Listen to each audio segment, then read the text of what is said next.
دخوازن ایرو لسر پرتوکەکە گرانبووها یەکە گەلێکی ناودار و گەلێکی هێژا بکن ئەو ژی گردەنا گەوهەری ئان بۆ العقد الجەوهەری یا ملا ئەحمەدی زڤنکی هەندڕێ وێتە بۆ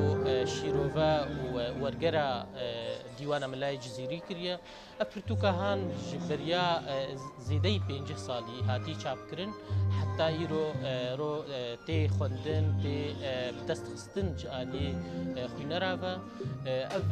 berhemaha ya giranbûha ya ku Ehmedê Zivînkî Mela Ehmedê Zivînkî çavê xwe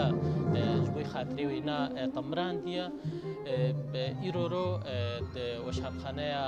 Neqş û Şilêrê ji nû ve çapkirin dan vê berhemaha çapeke gelekî xweşik ku hêjaya vê giranbûhaya ha di hindirê vê berhemaha de ya ku birengekî pir spehî hatî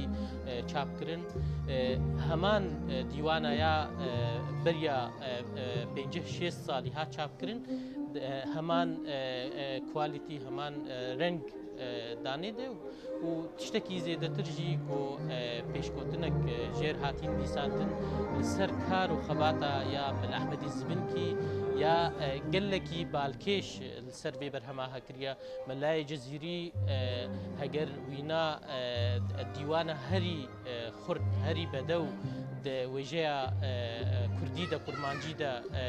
dabe nîşan Mela Ehmedê Zivînkî jî heman karek bi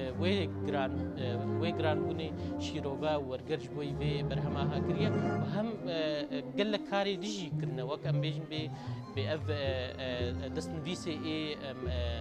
Melayê Cezîrî dane berhev gelek kar û xebat jê koka gotina dayê xuyanî kirin û gelek karê dî jî vê berhemaha de kirine ev berhemaha berhemek pîroz diviya bê li her malbatek Kurd peyda bibe ji ber ku îro ro pêdiviya me lêvegerek li wêjeya resend kûz ya Kurdî Kurmancî